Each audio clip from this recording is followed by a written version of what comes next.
Hello guys, and welcome back to another tutorial. So today I'm going to be showing you how you can set up Grammarly for your PC in case you don't have it on add-ons, because it's usually hard to find on add-ons.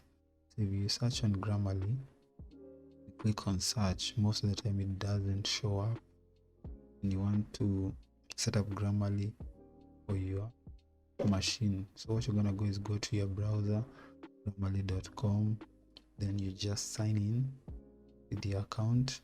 So you click on the account that you want to use, and in case you already have an account, it's gonna tell you have an account. Just click on that. If you don't have, just sign up, and it's gonna take you to the dashboard. At the dashboard, you're gonna get this get Grammarly for Windows. I'm gonna click here. So once you click on there, download, just click on the download and run.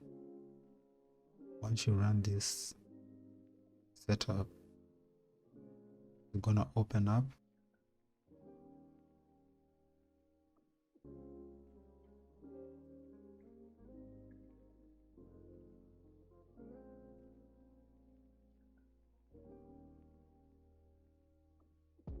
Once it open up, you're gonna click on it, and it's gonna direct you back the browser where it's gonna tell you to select your email.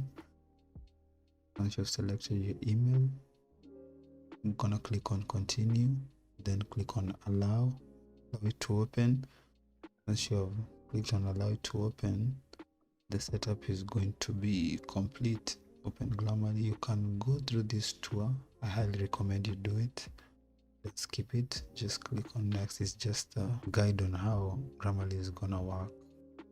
In case you don't know, I'm gonna show you how you can use Grammarly, can unlock premium, all those things. So for now, I'm gonna use the free version of it. The free version of it is pretty nice and efficient. So if you want to use it for your now, anything that you type on your machine is gonna be synced with Grammarly, so you can just correct it from anywhere. It doesn't have to be only on Word. If you're writing an email, Grammarly is going to be there in the corner. I'll show you where it is. You'll see Grammarly is gonna pop up at the corner.